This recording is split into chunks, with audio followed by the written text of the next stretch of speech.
É isso aí. Aprendemos a criar usuários em lote, mas agora você tem que se preocupar com o permissionamento desses usuários, para evitar que eles tenham acessos indevidos ou que você perca o controle sobre o seu tenant.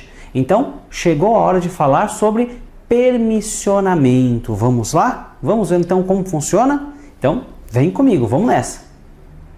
Bem, seguindo a questão de criação e gestão de usuários, vamos falar um pouco agora então sobre os controles de contas e de papéis que a gente pode atribuir para esses usuários do Office 365. Em princípio, todo usuário criado recebe o papel básico de user, o que permitirá ele logar no portal e ter acesso às apps que lá estão disponíveis. Isso de acordo com o tipo de assinatura de licença que você utiliza na empresa. Então, um usuário criado, licenciado ou não, né, independente de ele estar licenciado ou não, ele já vai ter a permissão de logar no portal.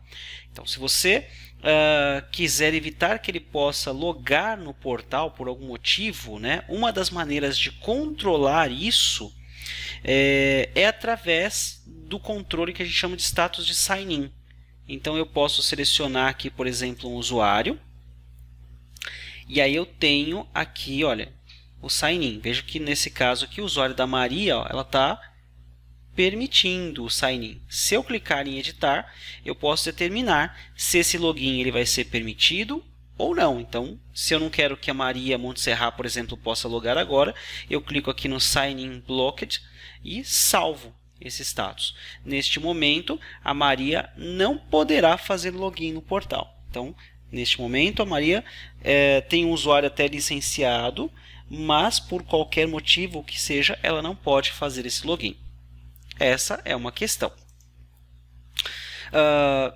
Com a aquisição de uma assinatura de Active Directory Azure Premium, por exemplo, ou até mesmo com a instalação e configuração de um ambiente federado com ADFS, você pode melhorar esse tipo de controle de login no portal também, determinando locais onde esse usuário vai poder logar, ou seja, ele só pode logar no portal se estiver dentro da empresa, se estiver numa rede confiável, né? Ou ele só pode logar no horário comercial. Então isso também dá para ser feito, né, quando você ou adquire uma assinatura premium do Azure Active Directory ou quando você tem um ADFS. Lembrando que a gente vai ver até nos próximos vídeos aqui, você vai ver comigo esse trabalho de gestão do Active Directory Azure, e você vai ver que o Office 365 por padrão, ele já vem com uma assinatura Basic. E essa assinatura Basic ela não vai oferecer todos esses recursos que estão disponíveis na versão Premium. Então, dependendo da situação, você vai ter que fazer um upgrade aí tem que pagar esse valor para ter o Premium também. Vejam que a Maria ela ficou com o status de Blocked, tá vendo? Então, nesse caso aqui, se ela tentar nesse momento logar, ela não vai conseguir efetuar o login, mas é um processo que eu, neste caso aqui, fiz manualmente, né? Como eu comentei, nós estamos usando só uma assinatura do Azure Basic aqui, né? Do Active Directory Azure Basic. Então, é o que eu tenho, não estou com o ADFS instalado ainda, então é o que eu posso fazer para bloquear o usuário. Então, são possibilidades que a gente vai evoluir um pouco mais aqui no curso e você vai poder aprender também. Bom, voltando para a questão dos papéis, o Office 365 ele oferece a possibilidade de atribuirmos para os nossos usuários papéis que vão determinar o tipo de tarefa que eles poderão executar dentro do ambiente. Para isso, a gente tem que alterar a propriedade role ou a propriedade papel. Então, neste caso, eu vou selecionar aqui o usuário ou os usuários que eu desejar atribuir esse papel. Eu posso fazer dessa forma e vejo que eu tenho aqui Edit User Roles, ou eu posso fazer individualmente também, tá? Não tem problema, eu posso vir aqui editar. O processo é o mesmo. Como eu disse, repare que o usuário que ele é criado naturalmente, ele vem só com o papel de user, né? Então, o que dá a ele a permissão, né, de logar no portal e ter acesso às apps. É tudo que ele vai ter. Quando você edita e altera aqui a role, você pode então promovê-lo, por exemplo, para um Global Administrator. Tá? No caso do Global Administrator, nós temos que ter cuidado aqui e tentar sempre, né, garantir que poucas pessoas dentro da organização tenham esse privilégio. É uma boa prática, inclusive, né, recomendada pela Microsoft, que poucas pessoas na companhia tenham esse papel, para reduzir qualquer risco para o próprio negócio da empresa, né, para a própria instituição. Considerando que o administrador global ele tem acesso a todos os recursos administrativos do Office 365, a toda a estrutura da suíte. Tá? Então, aí inclui-se, né, a gestão de usuários, controle de acesso a informações, Skype for Business. Né, veja que o controle dele, né, é total, né, ele é um full access. Então, por padrão, né, a pessoa que compra, né, o Office 365, que faz lá a criação da conta do Office 365, do Tenant, já vai receber essa permissão, esse privilégio, né? Mas evite que todo mundo tenha isso para evitar riscos, tá? De qualquer forma, também tenha cuidado de garantir que todo usuário que for um administrador global, ele tenha, né, no caso aqui, cadastrado um e-mail alternativo. E não pode ser, caso aqui não deve ser um e-mail do próprio tenant. Deveria ser um e-mail externo mesmo. Tá? Por que isso? Porque até numa necessidade de reset de senha, você usaria esse e-mail alternativo. Então é muito recomendado. Todo usuário pode ter um e-mail alternativo cadastrado, mas para o administrador global isso é fundamental. Então você tem que ter esse cuidado aqui. Agora, além do administrador global, eu também tenho aqui algumas funções administrativas customizadas. Tá?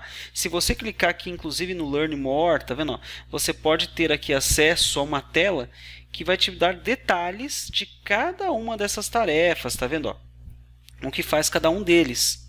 Tá? Então eu vou clicar aqui, ó, só para você ver. Quando eu entro no Customize de Administrator, eu tenho aqui, tá vendo, ó, as tarefas que você pode, os papéis que você pode atribuir. Você pode atribuir mais de um papel para um usuário, tá? Não tem problema.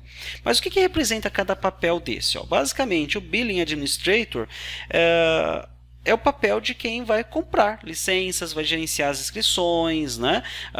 Pode gerenciar, por exemplo, os tickets de suporte e monitorar a saúde do serviço. Então, essa é a função do Billing Administrator. Tá? Então, é um papel de quem realmente cuida dessa parte financeira. Além disso, nós temos também aqui outras funções específicas, como o Dynamics 365 Service Administrator. É possível, né? Você não faz parte da licença padrão, mas você pode adquirir licenças extras para poder usar o CRM da Microsoft de forma online.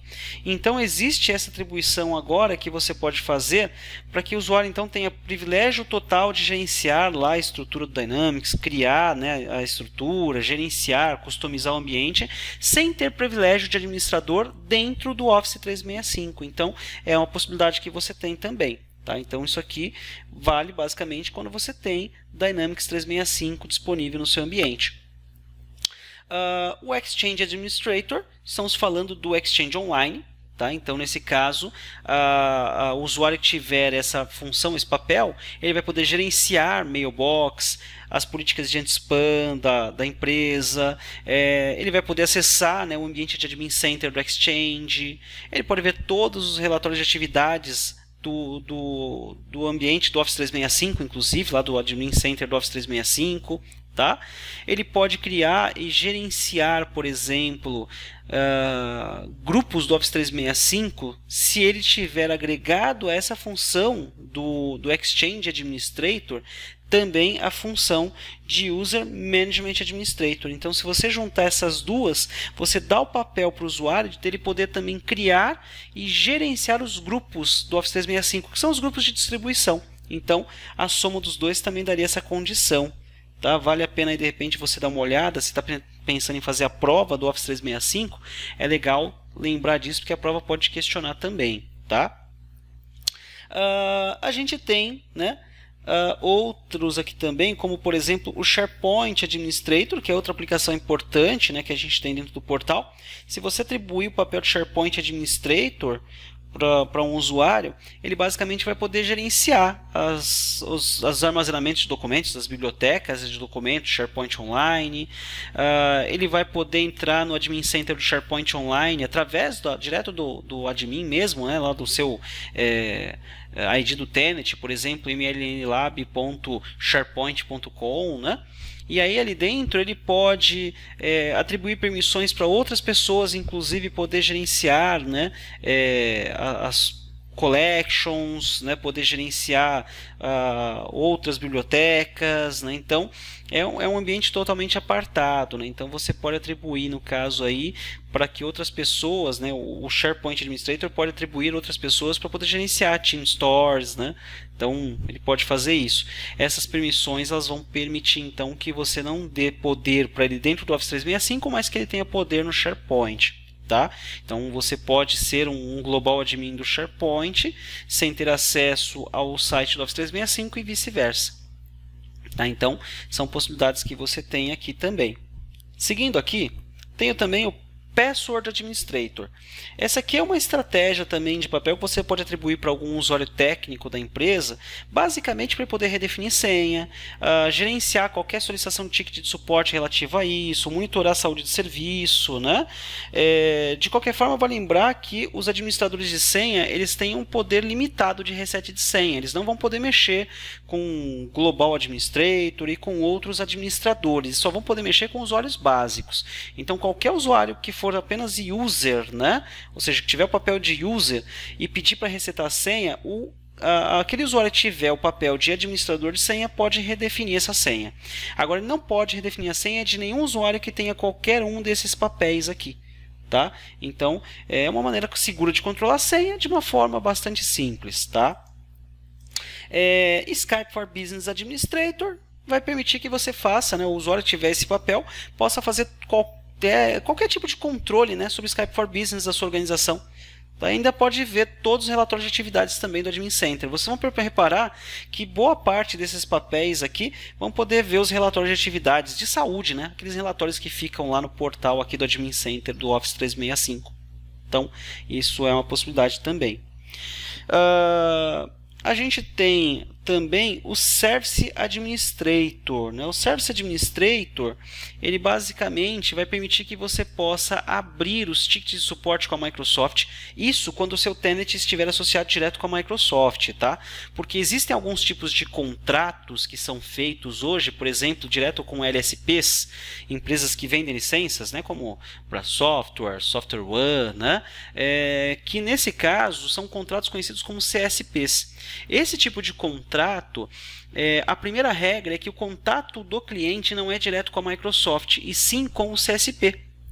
Então, nesse caso, quando você vai abrir um chamado, você abre um chamado para o CSP, por exemplo, para a Abra Software.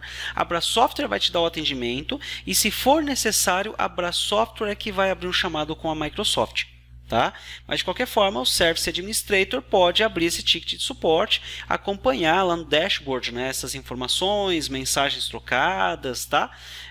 Basicamente eles vão ter a permissão de somente visualizar, né, exceto para abrir o chamado de suporte. O resto é view only, né, que ele vai ter mesmo. Bem, e aqui você terá então as opções de escolher alguns outros papéis, né, específicos, como Power BI Service Administrator, Report Reader, né? Então você tem as opções, e como eu disse, você pode clicar aqui no Learning More About Administrator Roles, né, para você poder visualizar esses detalhes aqui se quiser. Então é importante conhecer essas tarefas, esses papéis, né, e ter em mente exatamente o que você vai atribuir para cada usuário, para que não corra o risco aí de repente dar mais poder do que precisa. É um ambiente online, um ambiente nuvem, o acesso tem que ser bem controlado para evitar riscos de segurança. Então, neste vídeo aqui, nessa videoaula, a gente acabou de conhecer um pouquinho sobre a parte de controle de acesso básico do portal e os papéis que você pode atribuir para os seus usuários. Eu aguardo você num próximo vídeo, onde a gente vai continuar estudando sobre esse trabalho de administração do portal. Então, até lá!